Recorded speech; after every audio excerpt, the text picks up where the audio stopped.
Janji Allah dinapi dalamku, ku harapkan yang terbaik terjadi di dalamku.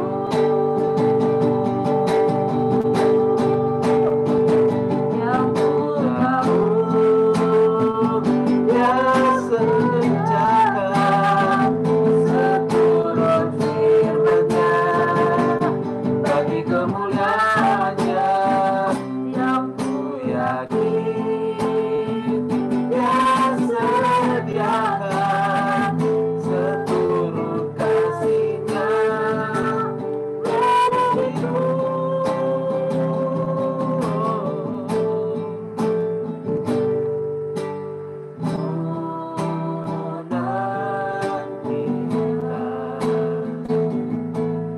Janji Allah terjadi dalamku, ku harapkan yang terbaik terjadi di dalamku.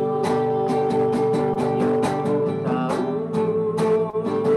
Dia sediakan seturut firman-Nya bagi kemuliaan-Nya, yang ku yakin Dia sediakan seturut kasih-Nya bagiku. Yang ku tahu yang ternyata seturut firman-Nya bagi kemuliaan-Nya, yang ku yakin yang sediakan seturut kasih-Nya bagiku.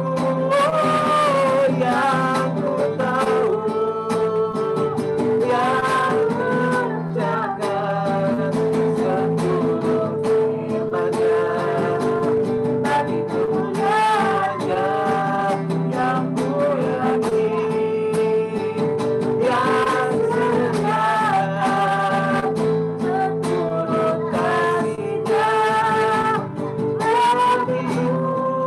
Sekali lagi dari atas, ku nantikan janji Allah.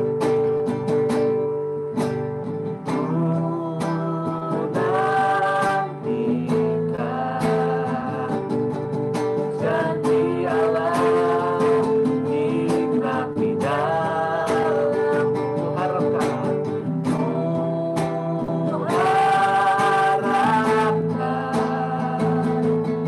yang terbaik terjadi di dalamku.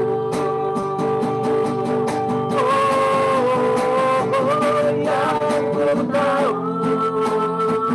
Dia kerjakan seturut firman-Nya bagi kemuliaan-Nya, yang ku yakin Dia sediakan seturut kasih-Nya bagiku. Yang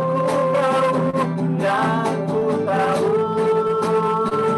Dia kerjakan seturut firman-Nya bagi kemuliaan-Nya, yang ku yakin Dia sediakan seturut kasih-Nya bagiku. Yang ku tahu Dia kerjakan bagi kemuliaannya yang ku yakin. Dia sediakan seturut kasih-Nya, dan ku tahu yang berjalan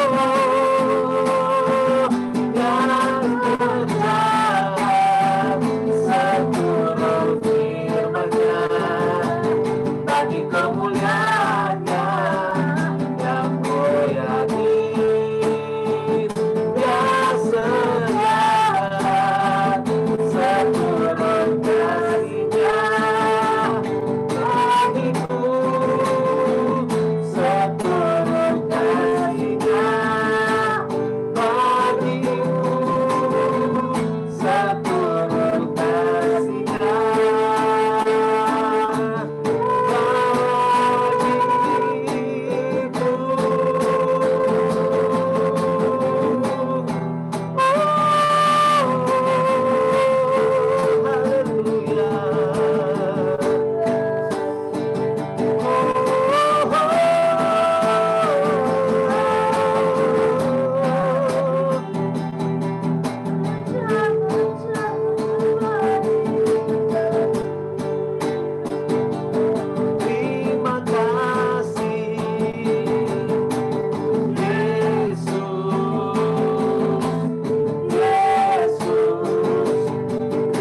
darkness. My God, there is who you are. Waymaker, waymaker, miracle worker, promise keeper. My God, there is who you are. Waymaker, miracle worker, promise keeper. Light in the darkness, that is who you are. Say waymaker, waymaker, miracle worker, promise keeper. Light in the darkness, my God, there is who you are. Waymaker, miracle worker, promise keeper. Light in the darkness, my God, there is who you are. Waymaker, miracle worker, promise keeper. Light in the darkness, my God, there is who you are. Waymaker, miracle worker, promise keeper. Light in the darkness, my God, there is who you are. There is who you are. There is who you are. There is who you are. There is who you are. Oh, there is who you are. There is who you are. There is who you are. There is who you are. Oh, there is who you are. There is who you are. There is who you are. There is who you are. There is who you are. There is who you are. There is who you are. There is who you are.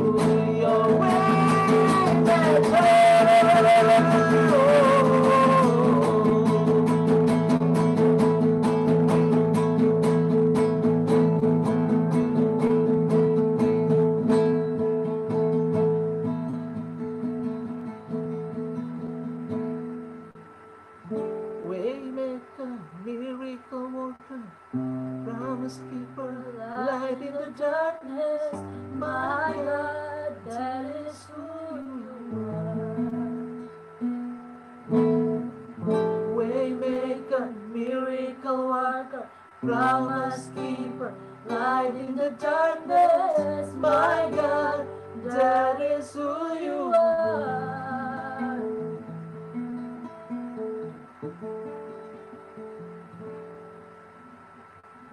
Saudara masih percaya kalau dia waymaker?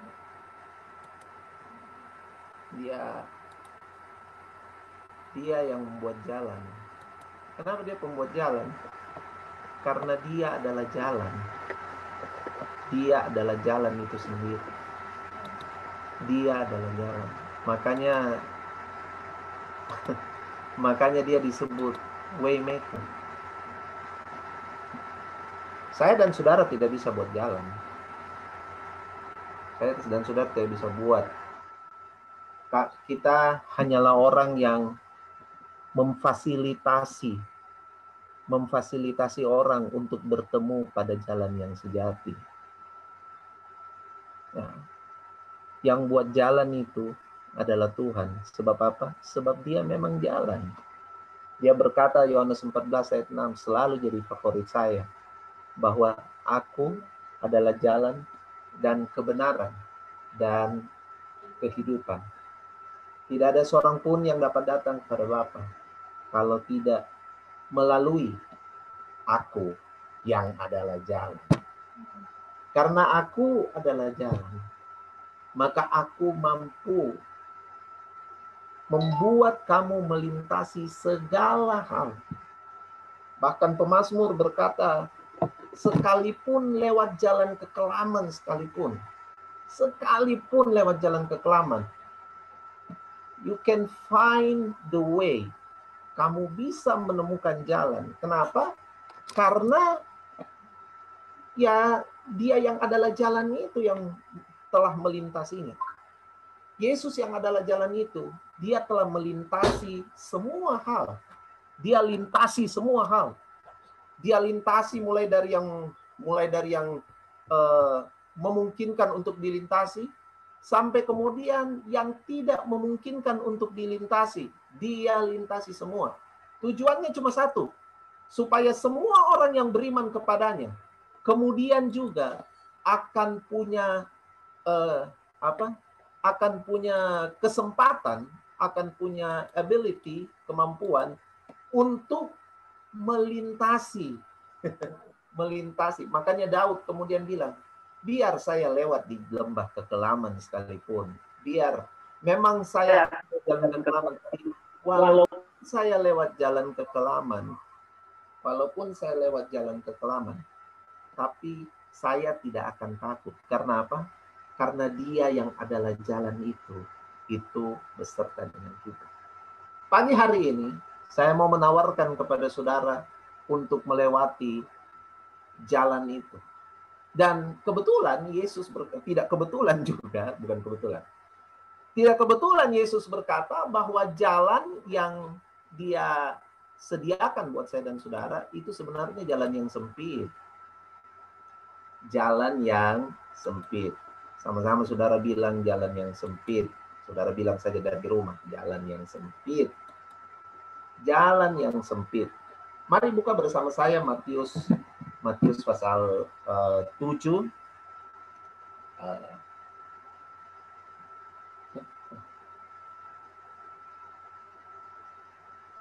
Matius pasal 7.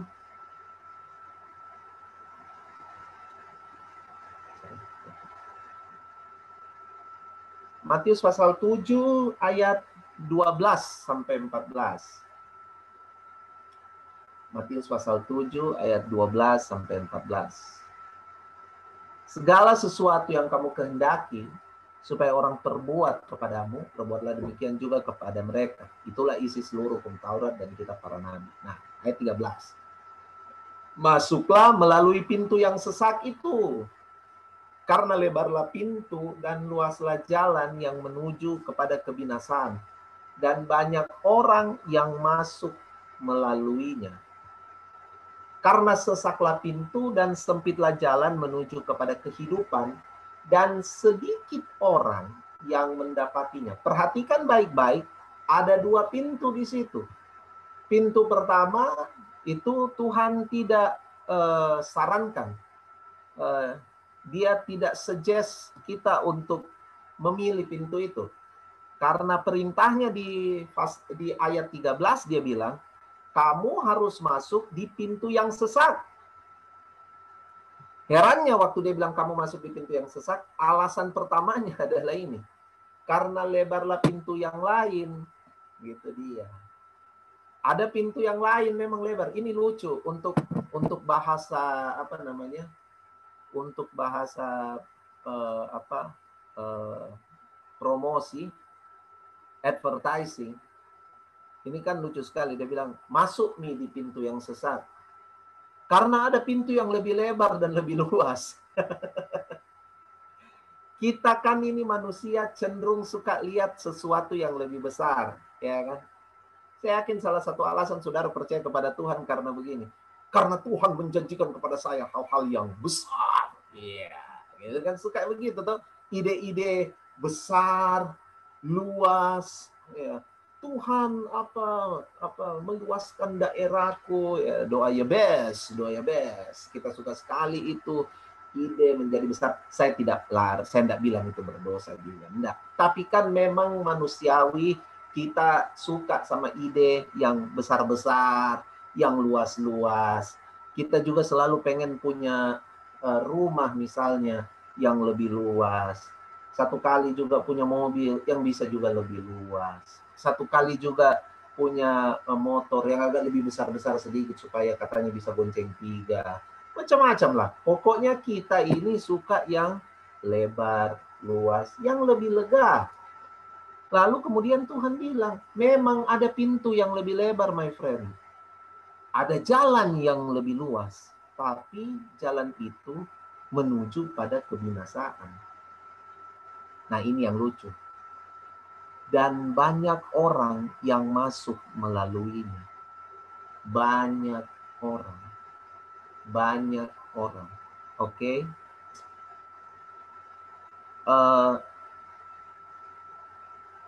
Waktu saudara ikut Tuhan, ya kan?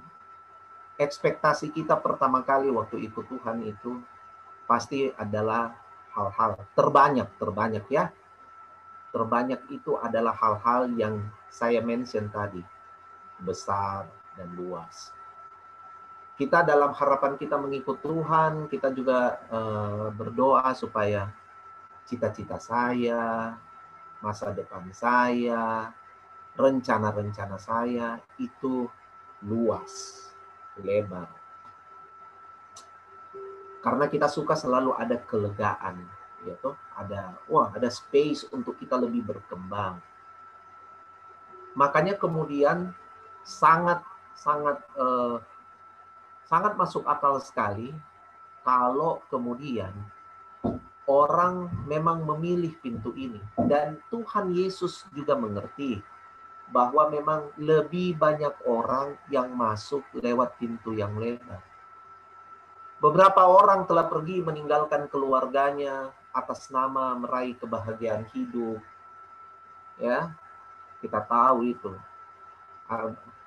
Beberapa orang telah pergi meninggalkan orang-orang yang dikasihinya, bahkan pergi meninggalkan komunitas atau apapun itu untuk meraih apa yang disebut sebagai pintu yang lebar dan jalan yang luas. Saya percaya bahwa dalam salah satu fase kehidupan kita, Tuhan membawa kita ke tempat yang lebar dan luas. Ya, Dia memberikan, bukankah saya dan saudara itu dipanggil Tuhan supaya menemukan kelegaan, salah satunya ya. Matius pasal 11, mulai ayat, saudara bisa baca itu dari ayat 26 ya. Bahwa kita dipanggil juga salah satunya untuk menemukan kelegaan. Ide-ide kelegaan kemudian kita temukan juga di ayat yang tadi saya mention di Mazmur 23, bahwa kita dibaringkan di padang rumput yang hijau. Itu salah satu fase. Fase untuk memperkenalkan kepada kita bahwa Tuhan itu mau memuaskan kita dengan hasrat yang penuh dengan kebaikan. Tapi kalau kita mau sungguh-sungguh fokus kepada Tuhan, Tuhan tidak menginginkan saya dan saudara itu hanya fokus pada apa yang di sekitar kita, environment yang mendukung kita. Tuhan tidak mau kita fokus di situ. Karena memang jalan yang sejati bukan soal banyaknya hal yang mendukung saya dan saudara. Bukan. Tapi jalan yang sejati itu ayat 14. Karena sesaklah pintu dan sempitlah jalan menuju kehidupan. Menuju apa saudara? Kehidupan. Saya suka kata ini. Sekaligus ngeri. Karena kemudian setelah kehidupan itu dia bilang, dan sedikit orang yang mendapatinya. Hanya sedikit orang yang mendapatinya. Kalau saudara buka di Lukas pasal 13, di Lukas pasal 13 itu lebih merinding lagi saya melihatnya. Karena di Lukas pasal 13 ayat 22 sampai 24 itu judul perikopnya gak enak dibaca. Judul perikopnya adalah siapa yang diselamatkan. Kemudian perkataan Tuhan Yesus tentang pintu-pintu itu menanggapi pertanyaan yang terdapat di ayat 23. Dan ada seorang yang berkata kepadanya, Tuhan, sedikit sajakah orang yang diselamatkan? Wah, ini pertanyaan gak enak. Lalu Yesus berkata, mendahului statementnya dengan kata ini. Kata ini adalah kata yang saya sudah selalu singgung sama saudara sebenarnya, kalau saudara ingat. Berjuanglah.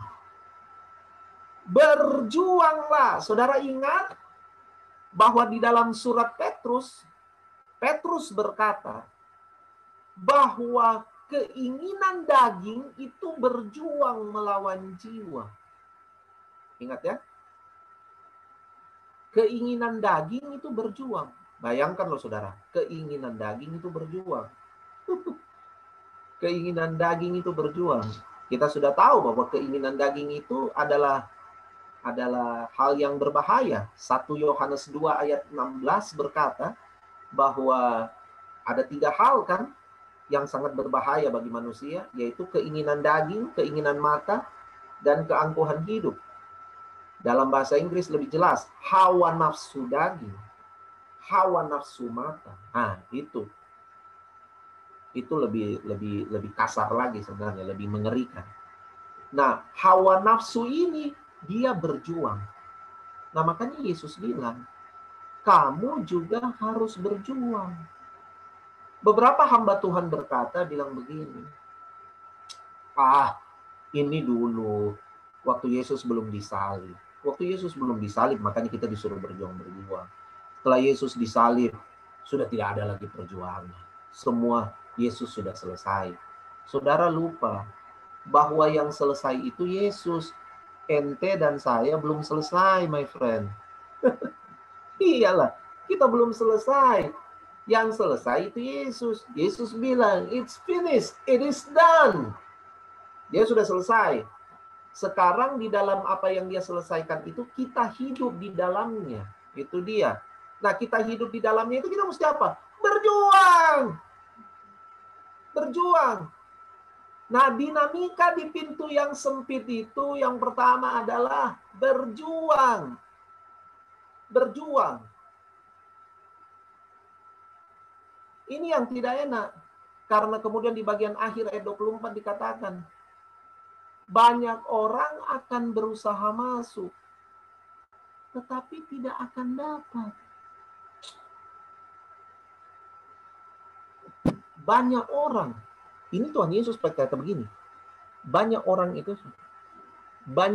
itu telah melakukan berbagai macam cara, telah berusaha untuk masuk, tetapi mereka tidak mendapatinya.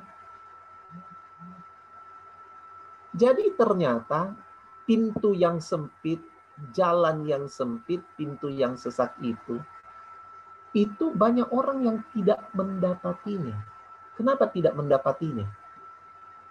Nah, mungkin saudara dengan mudah berkata, oh iya, pintunya sempit, jadi tidak susah ditemukan. Kelihatannya bukan soal susah ditemukan, bukan.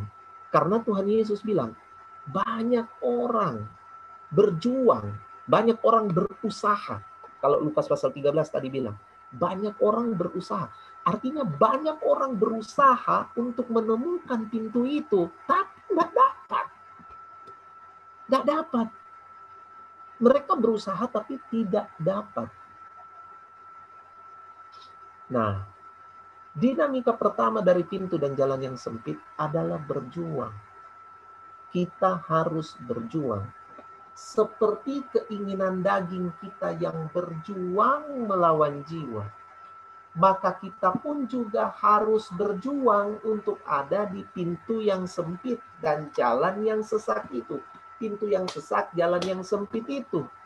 Sebab pintu yang sesak dan jalan yang sempit itu adalah jalan menuju kehidupan. Nah, sekarang ini, kenapa pintu menuju kehidupan itu sesak dan jalannya sempit? Itu kan jadi pertanyaan. Kenapa pintu yang seperti menuju jalan kehidupan itu sesak dan sempit? Why? Kenapa? Kenapa harus sempit? Karena begini, saudara. Sempit. Perlu perjuangan. Dinamika pertama di dalam kita di pintu yang sesak dan jalan yang sempit itu adalah perjuangan. Kenapa sempit? Kenapa harus sesak? Karena begini, saudara. Karena memang jalan menuju kehidupan itu adalah jalan yang tidak banyak dipilih, tidak banyak disukai oleh banyak orang. Kenapa orang tidak mendapatinya?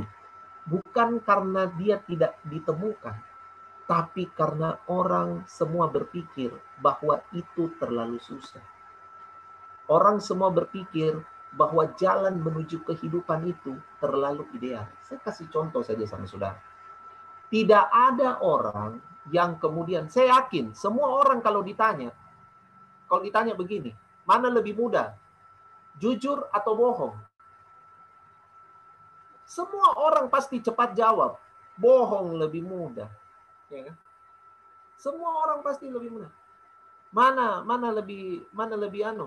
lebih mudah? Marah atau sabar? Memaki atau sabar? Semua orang pasti jawab, memaki, marah, itu jauh lebih mudah daripada sabar. Jawaban yang kemudian kita kalau dengarnya, kita berpikir begini, oh iya tahu masuk akal, oh iya tahu cocok nih, memang tahu sangat manusiawi. Saudara lupa dengan realita, kalau Kristus berdiam di dalam kita, yang harusnya menjadi mudah itu adalah apa saja yang berasal dari dalam Kristus. Nah, kenapa itu jalan pada kehidupan itu menjadi sangat sempit? Karena memang kebenaran itu tidak pernah kita sadari. Kebenaran itu tidak pernah menjadi sebuah kesadaran utama dalam kehidupan kita. Kita lebih mengutamakan reaksi-reaksi manusiawi kita ketimbang reaksi-reaksi spiritual kita. Kita lebih notice, kita lebih notice reaksi badaniah kita daripada reaksi roh kita.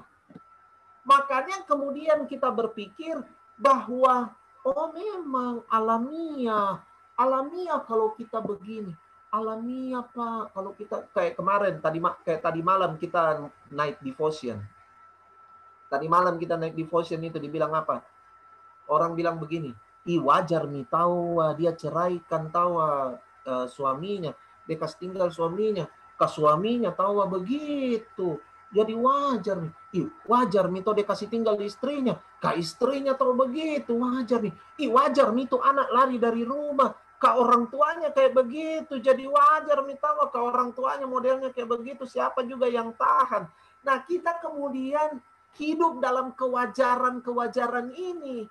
Tapi kita tidak pernah menemukan sebuah kesadaran spiritual yang harusnya mengemuka dalam kehidupan kita. Bahwa, hey, ini yang harus kita, ini yang harus rule kita, ini yang harus menjadi ruler, dia yang harus berkuasa atas kehidupan kita. Dia yang harus, tapi kita lupa. Kita berpikir bahwa kebanyakan manusia, saya tidak bilang orang yang tidak percaya, tapi kebanyakan orang Kristen itu tidak punya kesadaran di arah situ.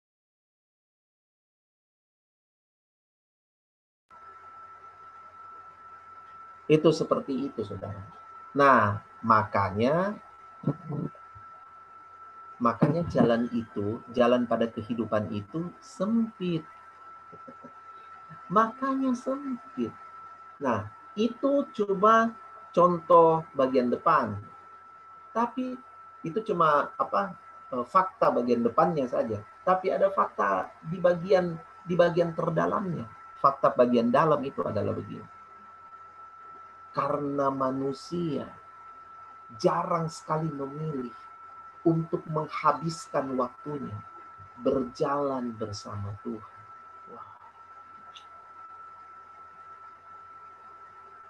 Coba buka Kolose 2 ayat 6. Coba, ini orang yang menerima Yesus harusnya seperti ini. Kolose 2 ayat 6. Kolose 2 ayat 6 bilang begini. Kamu telah menerima Kristus Yesus, Tuhan kita. Sudah terima Yesus semua ini toh? Kalau lihat dari nama-nama semua sudah terima Yesus ini. Ya, terima Yesus, subaptis lagi. Subaptis dari colo-colo sampai tenggelam, semua sudah. Gitu. Nah, itu dia. Nah, kamu telah menerima Kristus, Yesus, Tuhan kita. Dia bilang gini, karena itu hendaklah hidupmu tetap di dalam Dia. Nah, sebenarnya kata hidup tetap di dalam itu kalau dalam bahasa aslinya dipakai kata, kalau enggak salah itu, coba ya saya lihat dulu di kamus, perpeteo. Nah, saya lihat dulu. Biar enggak salah-salah tuh.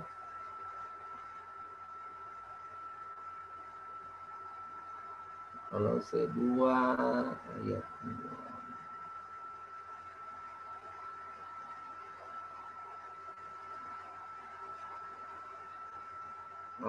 Ini dia.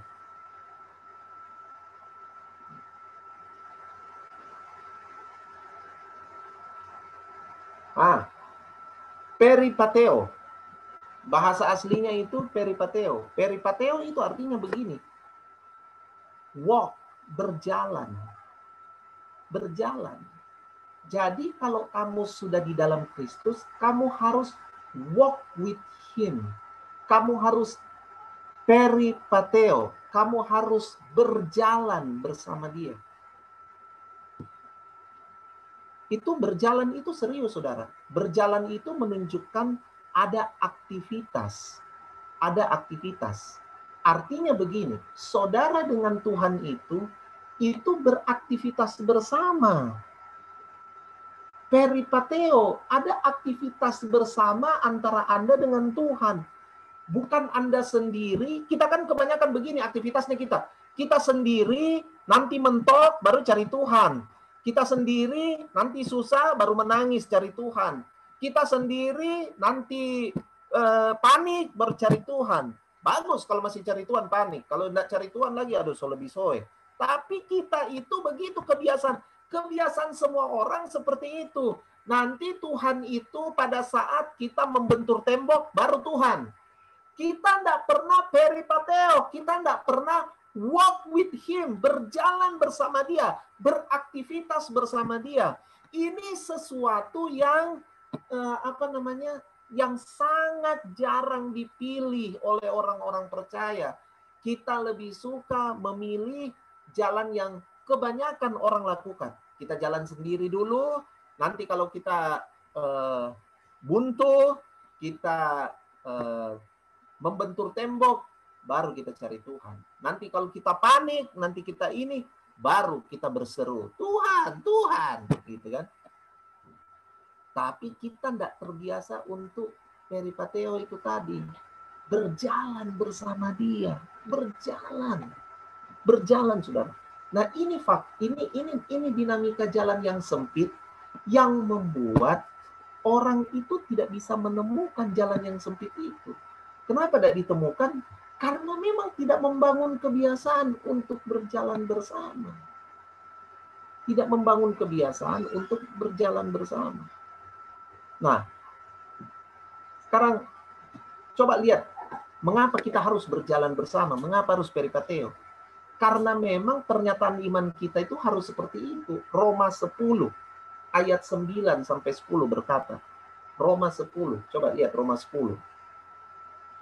Sebab jika kamu mengaku dengan mulutmu bahwa Yesus adalah Tuhan dan percaya dalam hatimu bahwa Allah telah membangkitkan Dia dari antara orang mati, maka kamu akan diselamatkan. Saudara lihat, ada dua hal yang tidak terpisahkan yang ditulis oleh Paulus di sini. Yang pertama mengaku dengan mulut, which is kita pasti semua sudah lakukan itu. Tapi ini percaya dalam hati. Nah, percaya dalam hati ini, itulah yang dikatakan Paulus pada jemaat Kolose tadi. Peripateo tadi itu. Walk with Him itu. Kalau dalam bahasa Indonesianya bilang, tetaplah di dalam Dia. Berjalan bersama Dia itu.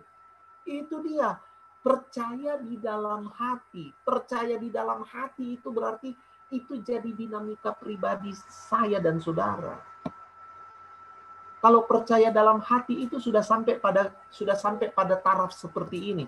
Saudara bukan di drive hanya karena saudara mendengar pendeta anu, evangelis anu, YouTube-nya si ini atau apa, sudah walaupun itu pasti juga berguna bagi saudara, seperti saudara lagi dengar seperti ini, tapi yang paling mendrive saudara, yang paling utama adalah dinamika di dalam hati saudara, di mana ada kesinambungan dari hubungan antara saudara dengan Tuhan.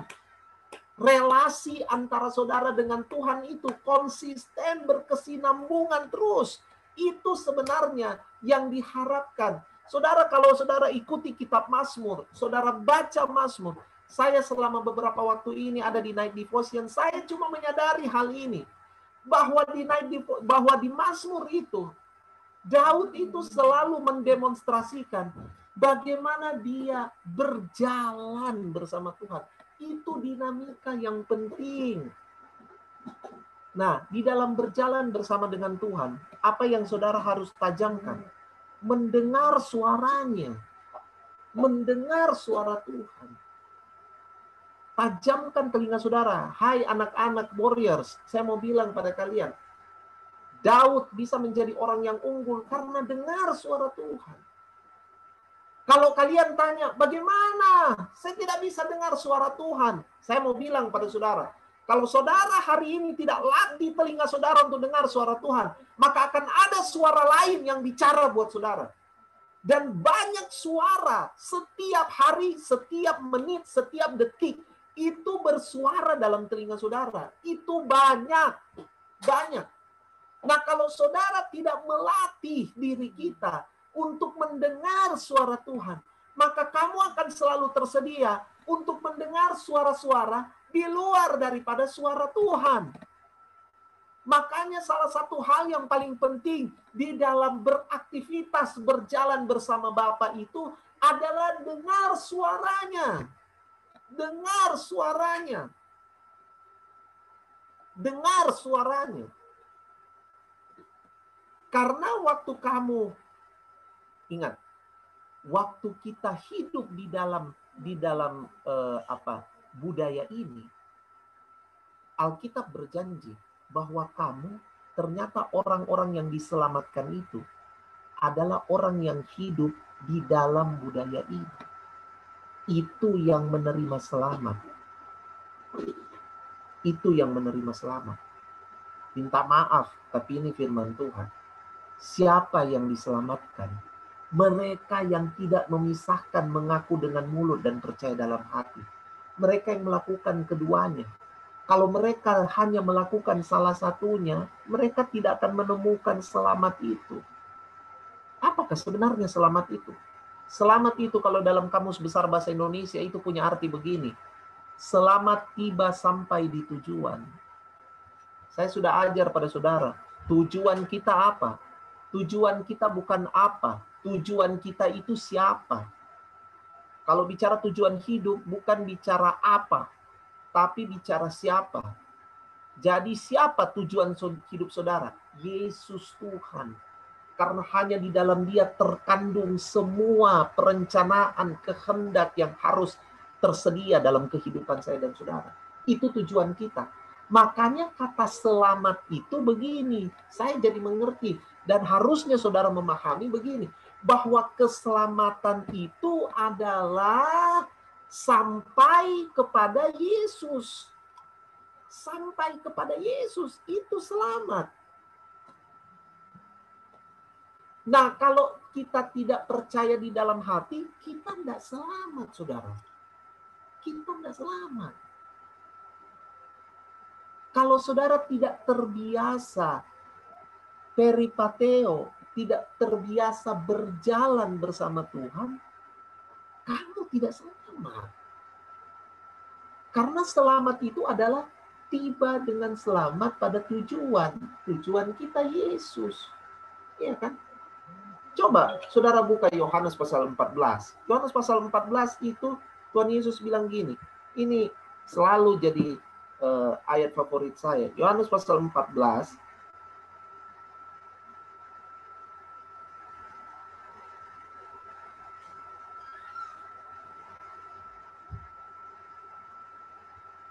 Saya mau ulang-ulang ini supaya saudara mengerti.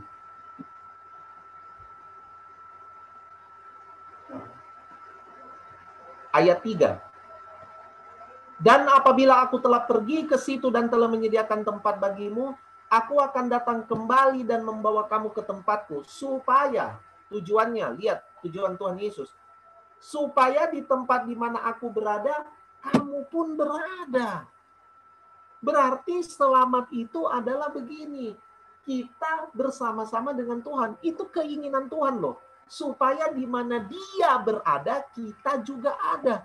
Berarti dalam hidup ini, saudara harus membiasakan seperti ini. Dimanapun saya berada itu, Tuhan juga harus ada. Di dunia ini, selama saudara hidup, saudara harus cari tahu di mana Tuhan, saya di situ. Karena kerinduan Tuhan pada saya dan saudara adalah di mana dia berada, dia mau saya dan saudara juga ada di situ. Wah, luar biasa. Itulah yang disebut selamat.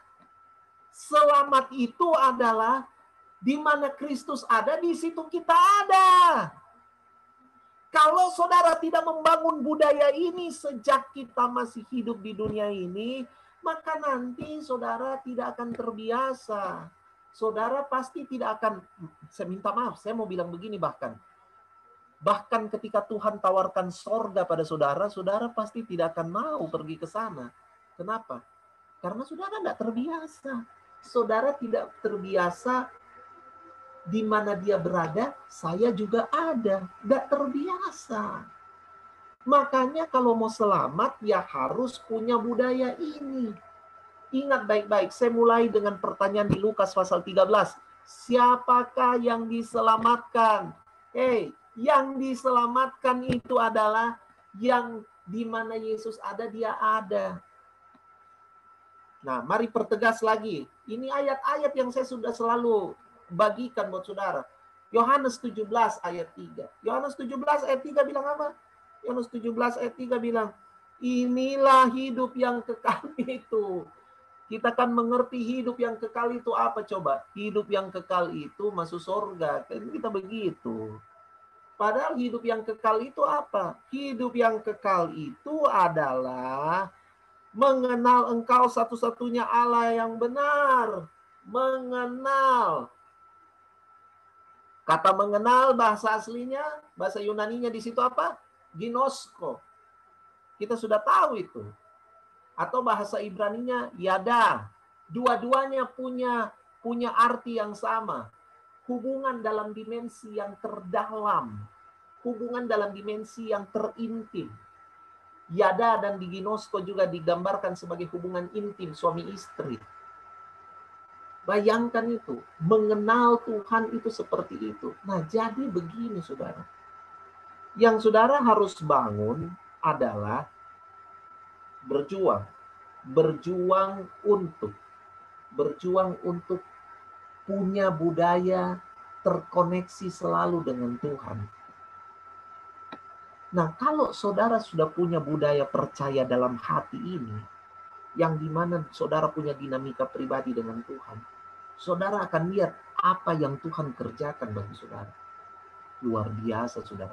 Ini dinamika jalan yang sempit ini luar biasa. Nah, coba. Roma 8 ayat 28. Kita sudah tahu sekali ini ayat. Roma 8 ayat 28. Roma 8 ayat 28 bilang gini. Kita tahu sekarang Allah turut bekerja dalam segala sesuatu untuk mendatangkan kebaikan bagi mereka yang mengasihi Dia, bagi mereka yang terpanggil sesuai dengan rencana Allah. Garis bawah ini, saudara. Ini dinamika di jalan yang sempit dan pintu yang sesak. Di pintu yang sempit dan jalan yang sesak itu. Ini dinamikanya, saudara. Perjuangan, terkoneksi, ginosko dan Tuhan. Lalu kemudian ini, waktu dia sudah berkuasa atas hidup kita. Lihat ini. Dia turut bekerja. Nah, tidak dibilang begini, saudara. Dia turut bekerja sama dengan segala sesuatu. Tidak pakai kata dengan itu. Dibilang begini, dia bekerja sama dalam. Jadi Tuhan itu tidak bekerja sama dengan segala sesuatunya. Tidak. Tuhan mau bekerja sama dengan saya dan saudara. Saya sudah sampaikan ini di pertemuan hari Rabu yang cuma berapa orang? 4 orang. Tuhan itu mau bekerja sama dengan kita. Kerjasamanya dengan kita. Tetapi dia kerjasama memakai di dalam segala sesuatu. Itu kalau saya mau umpamakan, itu dia bilang gini, saudara. Tuhan itu Tuhan yang sopan. Dia permisi sama saya dan saudara.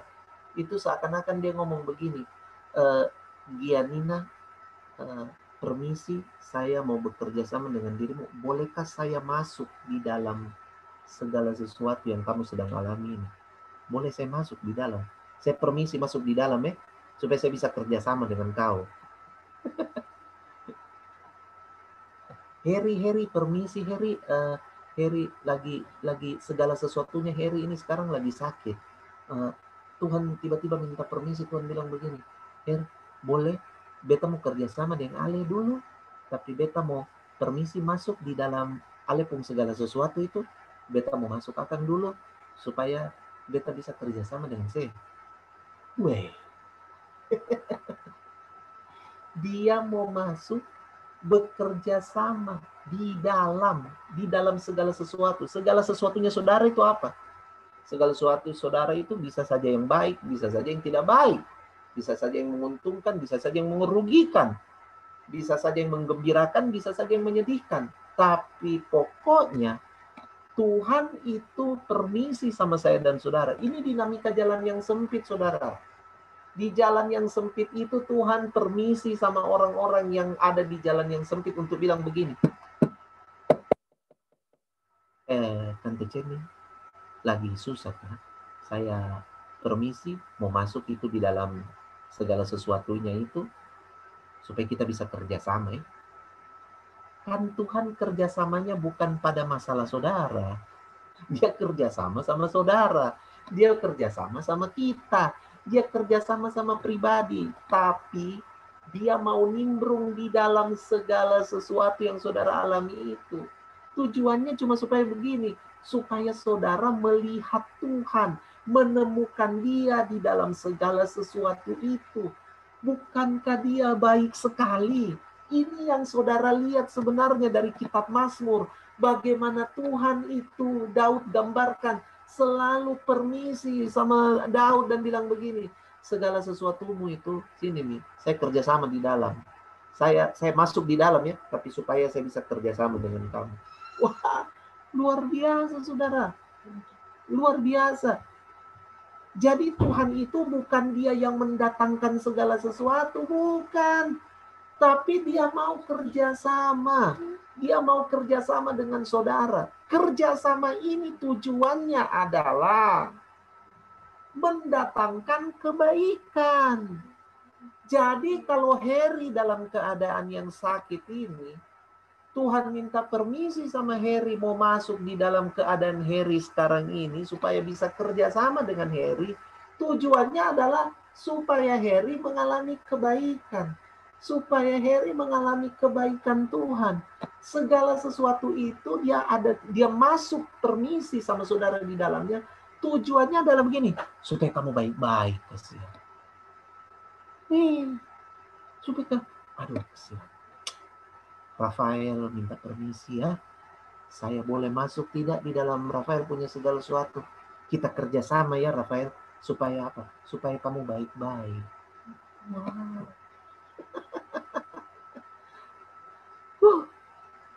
Itu dinamika jalan yang sempit, Pak Bu. Makanya saudara, hanya orang yang berjuang masuk di jalan yang sempit, yang punya kesadaran seperti ini. Bahkan ketika dia di lembah kekelaman, Daud bilang, saya enggak takut, karena pasti Tuhan ada. Itu kan, aduh Tuhan. Itu seakan-akan Daud telah memberikan permisi kepada Tuhan. Waktu Daud sedang berjalan dalam lembah kekelaman, terus Tuhan bilang begini sama Daud, Daud minta permisi Daud, saya boleh masuk dalam segala sesuatu yang kamu sedang jalani, dalam lembah kekelaman yang kamu sedang jalani. Saya minta permisi supaya kita bisa kerjasama, Daud ya. Tujuannya supaya kau baik-baik. Waktu Daud bilang, iya Tuhan, saya kasih permisi Tuhan, silahkan kerjasama dengan saya. Lalu Daud mendapatkan kebaikan itu. Daud proklamasikan kebaikan itu. Sekalipun saya jalan dalam lembah kekelaman, saya tidak takut bahaya. Karena saya yakin dia ada bersama saya. Wow! Itu dinamika jalan yang sempit, saudara. Tidak semua orang mendapatinya. Saya mau bilang pada saudara, berkali-kali saya khotbah ini, tapi harus diakui saudara, bahkan saya sendiri harus belajar memahami ini, bahwa inilah jalan yang sempit, yang kebanyakan orang ignore, kebanyakan orang tidak menghiraukan hal ini. Mereka hanya berpikir, susah ya susah, senang ya senang, jalani saja. Nanti kalau Tuhan mau tolong ya Tuhan tolong. Wah, tidak bisa kayak begitu. Saudara harus firm, harus benar-benar teguh, punya firm foundation. Menjadikan ini sebagai firm foundation saudara, bahwa oh iya, ini jalan yang sempit, saya harus mendapatinya, saya harus berjuang untuk hidup di dalamnya. Karena ingat, tidak semua orang tahan mendapati. Sampai kemudian Tuhan Yesus bilang, tidak semua orang mendapatinya, bos. Tidak semua. Tuhan Yesus ini yang bilang kau, bukan nabi-nabi siapa, Tuhan Yesus. Nah, kita lanjut lagi Roma 8 ayat 28. Terus dia bilang gini, mendatangkan kebaikan. Kebaikan bagi siapa coba? Bagi orang yang mengasihi dia. Jadi begini, waktu Harry ada dalam segala sesuatu itu, kebetulan segala sesuatunya Harry saat ini adalah sakit misalnya. Sakit. Maka Tuhan bilang begini, saya mau kerjasama. Yang paling penting itu begini, Her. Ale tetap sayang beta tuh.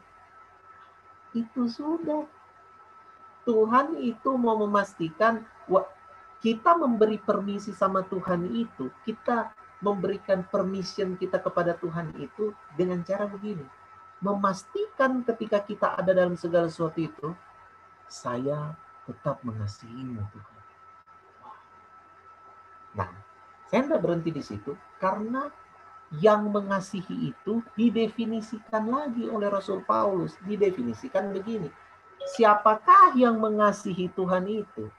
Orang yang mengasihi Tuhan itu adalah orang yang terpanggil sesuai dengan rencana Allah.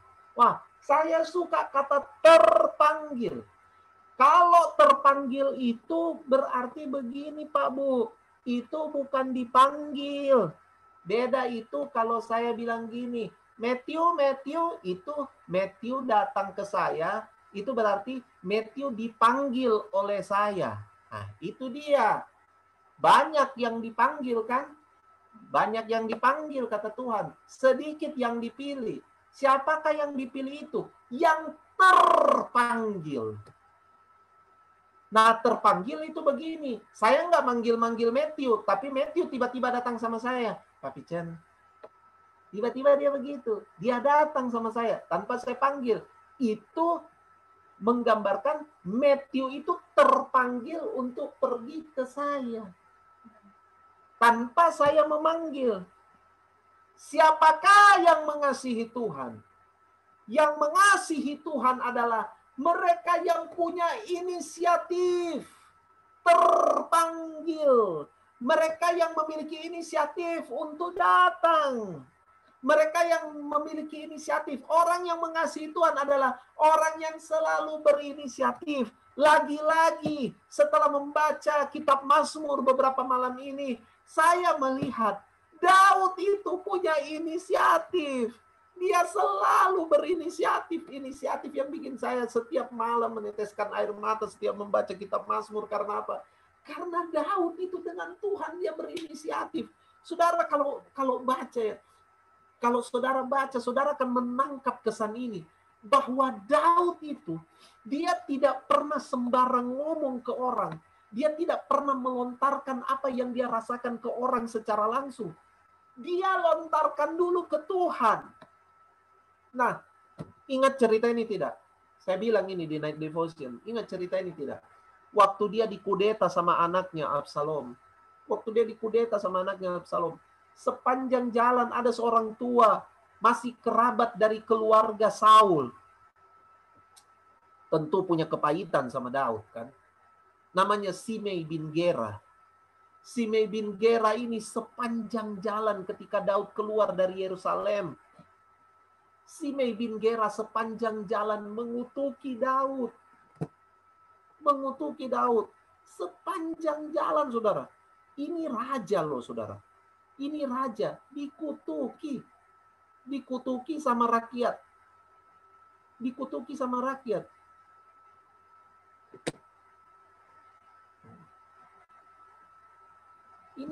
Ini raja dikutuki sama apa? 2 Samuel 16. Kalau saudara baca 2 Samuel 16 ayat 5 mulai. Ketika Raja Daud telah sampai ke Bahurim, keluarlah dari sana seorang dari kaum keluarga Saul. Ia bernama Simei bin Gera. Sambil mendekati raja, ia terus-menerus mengutuk. Aduh Tuhan. Daud dan semua pegawai Raja Daud dilemparinya dengan batu. Bayangkan saudara, kalau cuma dikata-katai, ya sudah Mila, kita telan itu pil pahit. Ya toh? Kalau cuma dikata-katai, ya telan itu pil pahit lah. Tapi ini sudah dikata-katai, dapat lempar batu lain. Sudah dapat air kata-kata, dapat juga batu. Dapat lempar batu, bayangkan. Pasti itu menjengkelkan sekali kan. Orang, waduh, saya bayangkan itu kalau saya ada dalam situasi ini. Ada orang kata-katai saya sambil dia lempar-lempar batu itu kan. Tuhan. Baru saya ini raja. Daud ini masih raja. Daud dan semua pegawai Raja Daud dilemparinya dengan batu. Walaupun segenap tentara dan semua pahlawan berjalan di kiri kanannya. Betapa beraninya Simei ini. Padahal ada tentara yang sedang mengiringi Daud, dia tetap lempar batu, kawan. Lempar batu. Beginilah perkataan Simei pada waktu ia mengutuk. Enyahlah engkau penumpah darah, orang Dursila. Tuhan telah membalas kepadamu segala darah keluarga Saul yang kau gantikan menjadi raja. Tuhan telah menyerahkan kedudukan raja kepada anakmu Absalom. Sesungguhnya engkau sekarang dirudung malang karena engkau seorang penumpah darah. Kata-kata ini dilontarkan sambil Simei melontarkan batu. Ayat 9. Lalu berkatalah Abisai anak Seruya. Abisai ini adalah adik dari panglimanya Daud yang suka bertindak sendiri itu. Namanya Yoab, ya kan? Mereka dikenal sebagai anak-anak Seruya. Abisai bilang, mengapa anjing mati ini mengutuki tuanku raja? Zaman sekarang ini, saudara, kita kalau bamaki sedikit kita bilang anjing. Nah, kita suka begitu toh. Nah, terus dimodifikasi kata-katanya, so bukan anjingnya. Anjir, tetap aja anjing. Habis itu dimodifikasi lagi kata-katanya, anjay. Apalah, terserah. Pokoknya kita main modifikasi supaya bisa bamaki. Tapi ini Abisai, dia sudah bilang anjing lagi. Dia bilang anjing mati. Siapakah ini anjing mati yang mengutuki tuanku raja? Izinkanlah aku menyeberang dan memenggal kepalanya. Saya kalau jadi Raja Daud ini, saya akan bilang, oh, you have my permission. Do it. Execute. Nah, gitu kan. Oh, pasti kita begitu. Oh, segera. Potong. Jangan lupa nanti kalau sudah potong, kau bawakan sama saya, kau gantung-gantung, kau main-mainkan begini di muka aku supaya saya puas. Tapi kan Daud tidak begitu. Lihat kata-katanya Daud. Ini kata-katanya Daud, kasihan. Nah, ini yang saya bilang. Pak, Bu, dinamika di jalan yang sempit itu tidak membuat saya dan saudara itu sekedar manusiawi membumi. Kita itu tidak manusiawi membumi, Pak Bu. Kita sorgawi. Nah, nanti tiba-tiba kalau ada orang salah dengar ini, orang bilang gini, waduh sesat. Biar bagaimanapun kita masih injak tanah. Hehehe. Itu gara-gara mau injak tanah itu, kita berpikir bahwa realita injak tanah itulah yang paling betul, yang paling masuk akal. Makanya kita tidak pernah ada dalam berdinamika di jalan yang sempit. Karena kita terlalu normal di dunia ini. Biarlah dunia ini mengenal kita abnormal. Tidak apa-apa. Nah lihatlah Daud. Daud abnormal sekali ini dia punya reaksi. Daud bilang begini. Tetapi kata raja, ayat 10. Tapi kata raja, apakah urusanku dengan kamu, hai anak-anak Zeruya? Biarlah ia mengutuk. Nah, kalau sampai sini sih ya masih normal. Tapi ini yang tidak normalnya ini setelah kata-kata itu. Sebab apabila Tuhan berfirman kepadanya, kutukilah Daud, siapakah yang akan bertanya, mengapa engkau berbuat demikian? Jadi Daud itu dia selalu mengembangkan kesadaran. Bahkan di dalam kutukan-kutukan orang terhadapnya, dia selalu mengembangkan kesadaran begini. Ada kemungkinan Tuhan lagi berfirman sama saya lewat hal ini.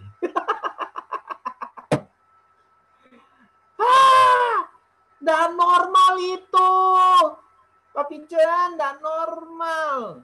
Itu tidak normal. Itu bukan manusia. Kita masih injak bumi, masih injak tanah. Terlalu ideal itu kasihan. Tidak mungkin. Itu cuma manusia super yang bisa begitu. Saya mau beritahu. Iron Man, Superman, Spiderman tidak bikin itu. Mereka sikat. Yang saya mau bilang pada saudara, ini reaksi orang yang berdinamika di jalan yang sempit. Ini orang yang bisa bilang begini, bahkan dalam kutukan-kutukan orang yang diarahkan padaku, ada kemungkinan di situ ada firman Tuhan. Terus kita ini biasa tersandung sama pendeta cuma karena pendeta salah-salah khotbah. Terus kita bilang begini, itu pendeta itu, saya nak mau di gereja itu, saya nak mau dengar YouTube-nya, saya nak mau dengar itunya, karena dia salah-salah berkhotbah. Dulu-dulu saudara, saya pernah diketawain sama teman-teman saya, gara-gara waktu itu kita ada di sebuah pertemuan, kita lagi ngumpul begitu, terus ada khotbah di televisi dari pendeta yang sering sekali pulang ke sorga begitu, pulang dia balik ke bumi lagi pulang. Jadi saya waktu lihat itu karena ada di televisi, saya nonton dan saya nonton serius. Saya tidak bermaksud nonton karena enggak, saya serius. Saya pikir ini lagi ada di depan saya lagi tidak bikin apa-apa, saya ada firman Tuhan, saya semenjak saya sudah 12-13 tahun belakangan ini saya kembangkan selalu kebiasaan itu. Kalau saya dengar firman atau saya dengar siapa yang bicara, saya selalu pasang telinga baik-baik. Saya sudah tidak ukur lagi, itukah yang khotbah, ini kayak khotbah, enggak. Buat saya, kalau saya punya kesempatan, berarti Tuhan itu lagi mau berfirman sama saya. Makanya sharingnya anak-anak warriors itu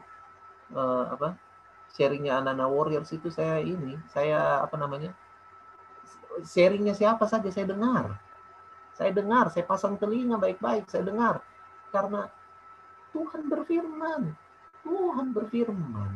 Nah, saya ini kebetulan saya dengar itu pendeta itu, terus teman-teman saya bilang begini, beda deh, aku masih mau dengar lagi yang begitu, jangan mau kok.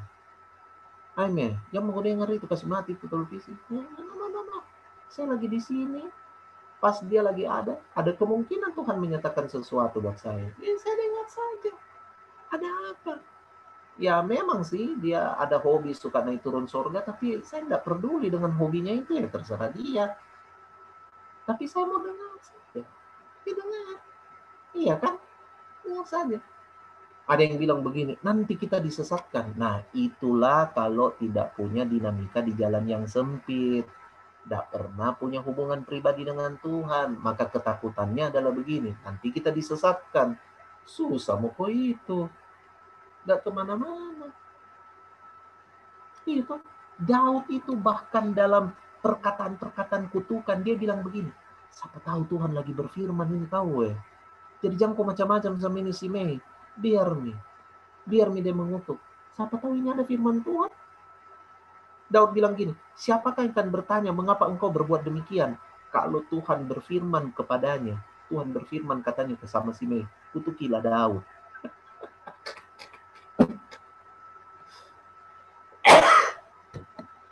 Bisakah nanti saudara, ada orang yang lagi kata-kata saudara, terus saudara punya kemampuan, punya sampai firm saudara bilang begini, mungkin tahu Tuhan berfirman sama dia, bilang kata-katai kau saya, jadi biar mereka Tapi Daud itu bisa seperti itu saudara, bisa banget seperti begitu. Nah, itulah yang saya bilang, orang yang terpanggil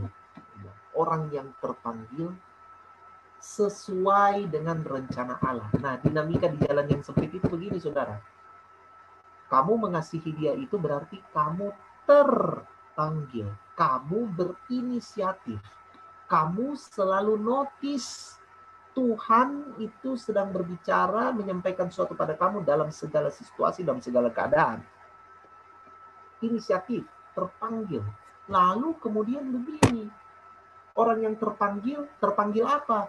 Sesuai dengan rencana Allah. Nah, saya suka kata sesuai ini. Sebab kata sesuai di sini itu berarti begini, dicocokkan. Wah, dimatchingkan.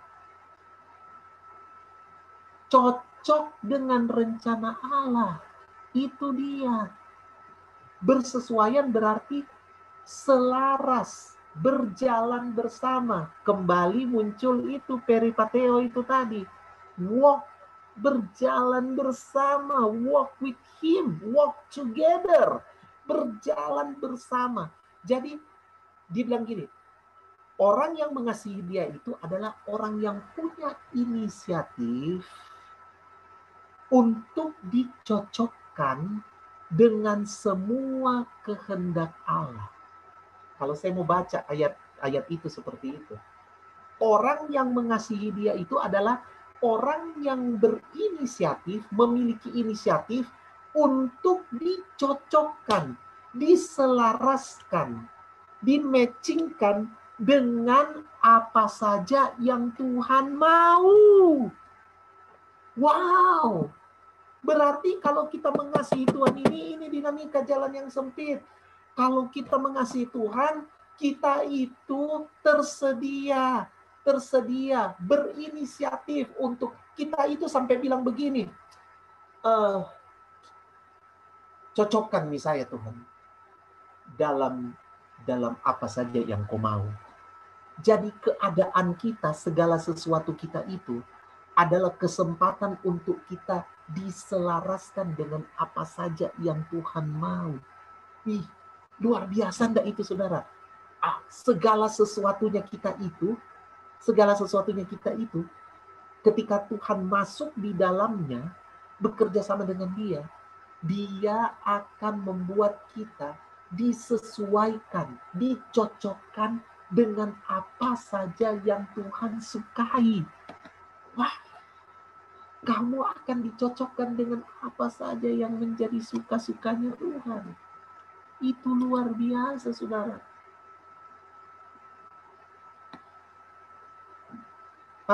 Ini saya suka ini, Maxwell punya kata-kata ini, Max.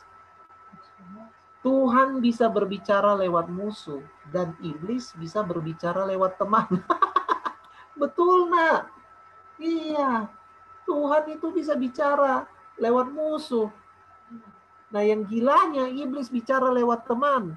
Makanya Mazmur pasal 1 bilang begini, berbahagialah orang yang tidak berjalan menurut nasihat orang fasik. Nah, siapakah yang bisa memberi nasihat pada saya dan saudara? Itu orang terdekat kita. Salah satunya teman kita, sahabat kita. Nah, sometimes sahabat kita itu bisa jadi fasik dan memberikan penjelasan-penjelasan yang fasik. Dan itu yang Max bilang itu betul. Tuhan bisa bicara lewat musuh. Iblis kadang-kadang bisa bicara lewat teman. Iya. Wow, itu revelasi Max. Luar biasa. Betul. Betul sekali itu. Ini kasih tarik rambut gara-gara sakit kepala ini maksudnya apa ini?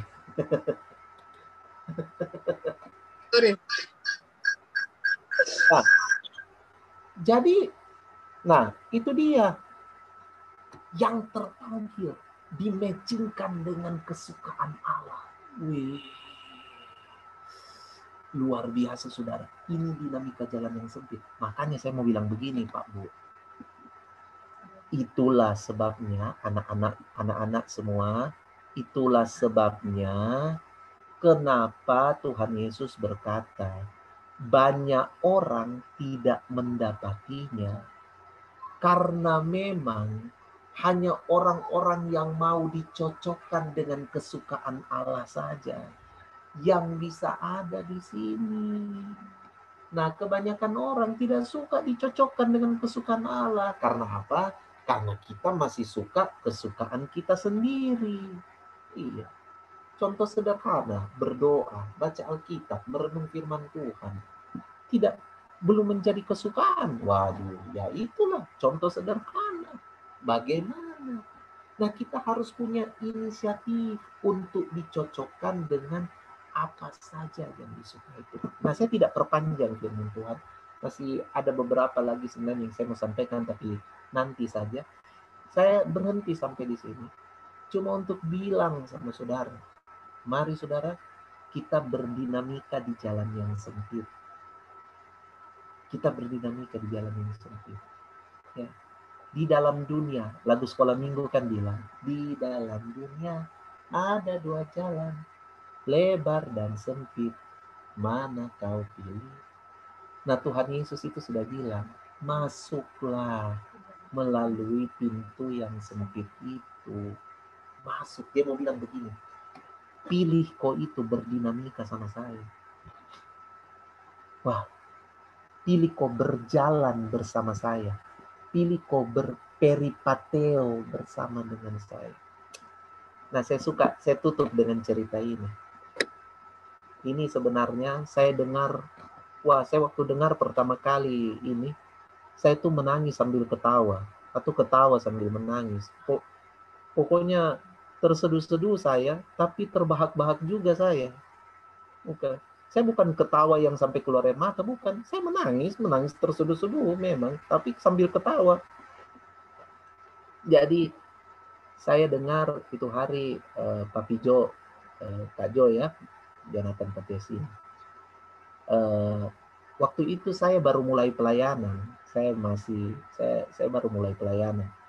Nah, saya waktu itu memang membutuhkan saya lagi dinamika betul dengan Tuhan. Tapi sayangnya apa yang saya alami dengan Tuhan itu kurang bisa diterima oleh orang-orang sekitar saya, termasuk orang tua saya tidak menerima. Nah, sulit menerima lah gitu. Jadi dulu itu waktu saya bilang saya dipanggil untuk jadi hamba Tuhan, orang tua saya itu menangis.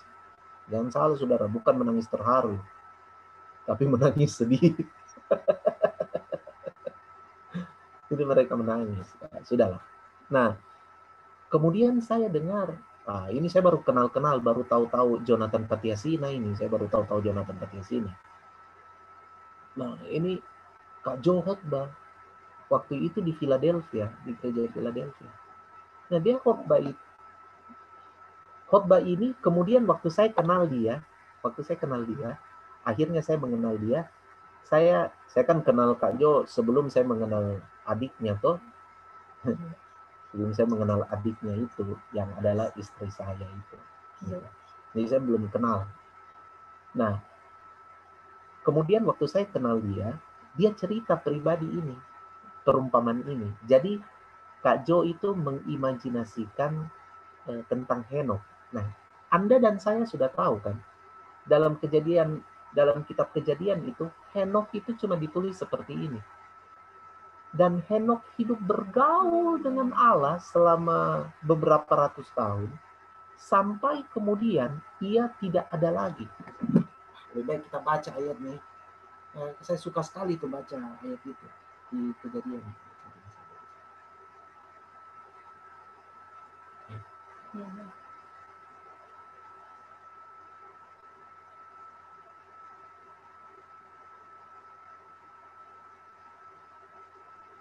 Nah, Kejadian 5 ayat 22. Kejadian 5 ayat 22. Nah, kita baca dari ayat 21 lah. Biar sosok Henokh ini kelihatan jadi normal buat saudara kan. Membumi katanya. Setelah Henokh hidup 65 tahun, ia memperanakan Metusala. Dan Henokh hidup bergaul dengan Allah. Nah, saudara harus tahu di Kejadian pasal 5 ini, tidak ada statement ini keluar pada pribadi-pribadi yang tertulis di Kejadian pasal 5 ini. Nggak ada. Khusus ketika Henokh, statement ini terdokumentasi. Dikatakan begini. Dan Henokh hidup bergaul dengan Allah selama 300 tahun lagi setelah ia memperanakan Metusala. Dan ia memperanakan anak lelaki dan perempuan. Jadi Henokh mencapai umur 365 tahun. Ayat 24. Dan Henokh hidup bergaul dengan Allah. Lalu ia tidak ada lagi. Sebab ia telah diangkat oleh Allah. Wah. Nah, saya mau saudara perhatikan ini kata-kata. Baru kemudian sambil saudara ingat ini, sambil saudara lihat ini, saya ceritakan itu. Imajinasinya seorang Jonathan Patiasina tentang kejadian ini. Kan dibilang, Henokh hidup bergaul dengan Allah, lalu ia tidak ada lagi. Sebab ia telah diangkat oleh Allah. Jadi imajinasinya Om Jo itu begini. Jadi dia bilang begini, Jarito dan Ceto itu Henokh itu. saya saja masih bayangkan itu dia cerita di muka aku. Aduh Tuhan. Yang ini. Jadi itu Henokh. Henokh itu dia suka berjalan bersama Tuhan. Jadi Tuhan turun dan hidup bergaul dengan Henokh. Gitu. Jadi ya kebalikan sama pendeta yang tadi. Kalau pendeta yang tadi dia turun-turun naik. Tapi ini Henokh ini dia alami Tuhan. Dia jalan sama-sama Tuhan. Dia jalan sama Tuhan. Nah sebelum kejadian itu terjadi, Henokh itu sudah bertanya-tanya. Karena waktu Henokh lahir ini, Adam itu masih hidup. Ingat kan? Karena Adam itu umurnya 800 begitu-begitulah ya. Nah, Adam itu masih ada waktu Henokh lahir. Nah, jadi ini imajinasinya seorang Jonathan Patiasina. Terus kemudian Henokh katanya tanya-tanya sama Adam.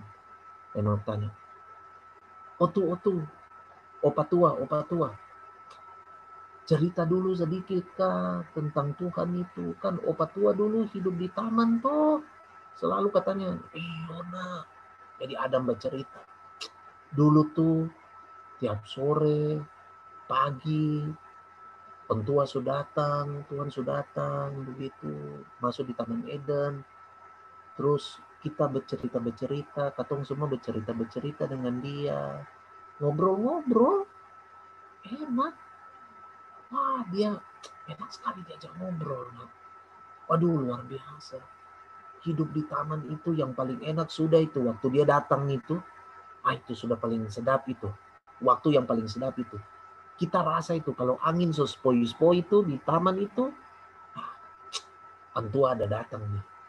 Kalau Antua datang, dia bicara paling todo, paling enak paling Jadi Henokh itu terkesan sekali dengan cerita-cerita itu. Dia suka sekali dengar. Karena dia suka dengar itu cerita, tiba-tiba setiap dia mau tidur, dia selalu bilang sama Tuhan, God, walk with me. God, walk with me. Pagi-pagi dia bangun, dia cuma selalu bilang gini, God, Yahweh, walk with me. Dia ucapkan itu selama bertahun-tahun. Kemudian dia jadi remaja. Waktu dia remaja, tiba-tiba waktu dia bicara bilang, God, walk with me. Tiba-tiba ada orang yang datang. Tiba-tiba dia bilang gini, halo Henok, saya sudah lama dengar ini ucapanmu. Sekarang kau jalan dengan saya. Henok kaget. Wah, apakah ini yang diceritakan oleh opa tua? Dia punya suara paling todoy. Sudah, saya jalan dengan dia. Karena orang itu bilang begini, saya sudah lama dengar itu kau selalu bilang, walk with me. Nah sekarang saatnya kita jalan sama-sama. Jadi Tuhan selalu datang, berjalan dengan Henok, bercerita kiri kanan, bergaul. Saya kewel-kewel toh, tapi dia cuma pokoknya bergaul, cerita-cerita. Saya nggak tahu apakah sampai cerita mob atau apa, pokoknya cerita lah. Dong cerita, berjalan. Setiap hari Tuhan mendatangi Henok, dan setiap hari Henok hidup bergaul dengan Tuhan. Dan Tuhan itu semakin senang bergaul dengan Henok. Senang sekali. Lama-lama intensitas mereka bertemu semakin sering. Henok pun kemudian hidup di dalam alamnya Tuhan. Dia hidup di dalam dimensinya Tuhan. Setelah ratusan tahun berlalu, tiba-tiba pada satu hari, Tuhan datang seperti biasa pada Henok dan bilang, "Nok, jalan yuk." Iya Papa. Yuk jalan. Jalan. Waktu mereka jalan cerita punya asik. Tiba-tiba Henok lihat begini. Ini kita sudah di mana nih? Kita sudah di mana? Ini tempat kayaknya indah sekali. Saya nggak pernah ke sini. Kita kayaknya nggak pernah jalan-jalan ke sini deh, Pak. Nggak pernah jalan-jalan ke sini sebelumnya. Ini tempat apa, Papa? Saya nggak pernah kamu bawa jalan ke sini. Saya nggak tahu. Ini bahkan tidak pernah ada dalam pikiran saya. Ini tempat indah sekali. Ini di mana ya, Pak?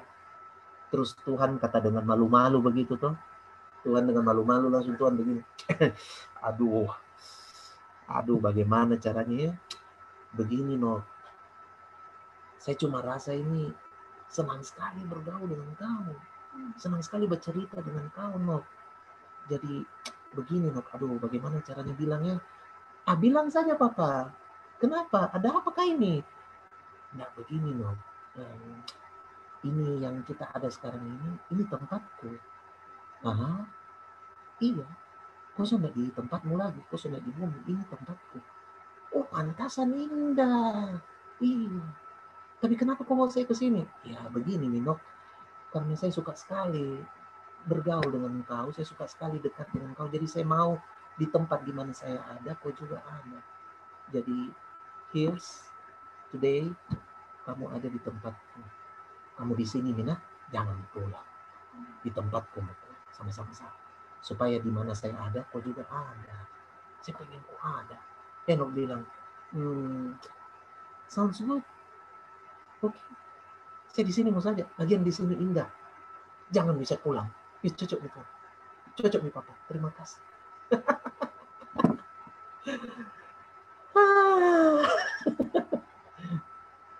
Saya waktu dengar itu yang saya bilang.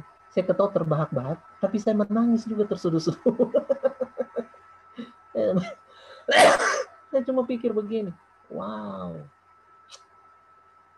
Kemudian Kak Jo bilang begini sama saya. Kak Jo bilang, Tuhan itu, kalau dia sudah suka sama orang. Karena sejujurnya kita itu adalah kesukaan Tuhan. Beberapa tahun kemudian saya baca bukunya Rick Warren. Nah, saya yakin beberapa di antara saudara pasti sudah baca ini. Ini buku tentang tujuan hidup kan?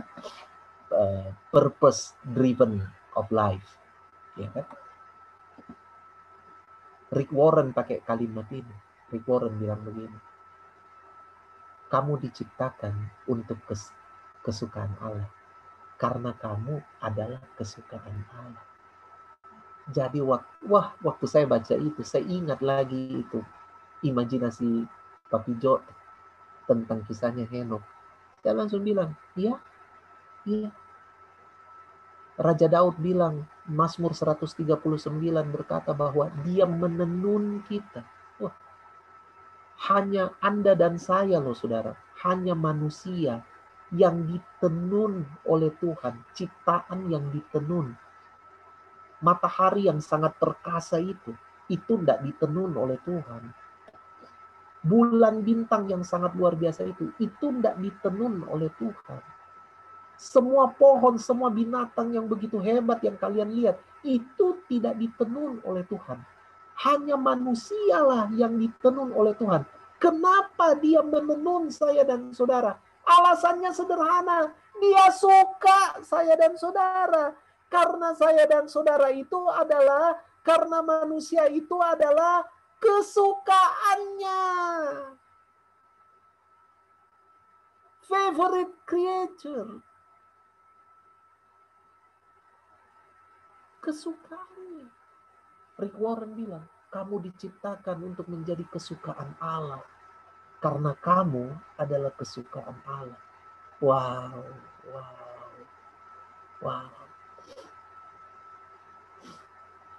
Saya harus mengaku sama saudara. Saya harus bangun lagi ulang kebiasaan saya yang saya sudah lama tinggalkan. Saya selalu harus bangun pagi. Kalau saya bangun, saya akan selalu katakan pada diri saya, Dance, kamu adalah kesukaan Allah. Allah sangat menyukai dirimu.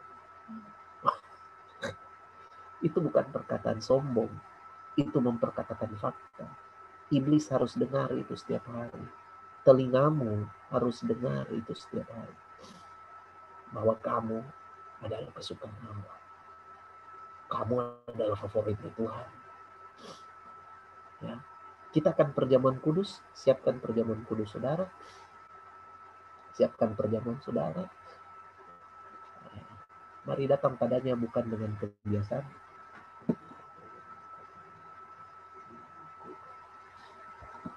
Jangan makan dan minum dengan kebiasaan, tapi makan dan minum dengan kesadaran. Dengan kesadaran terhadap dinamika jalan yang sempit dan pintu yang sesat itu. Wow, luar biasa. Mari kita siapkan perjamuan saudara.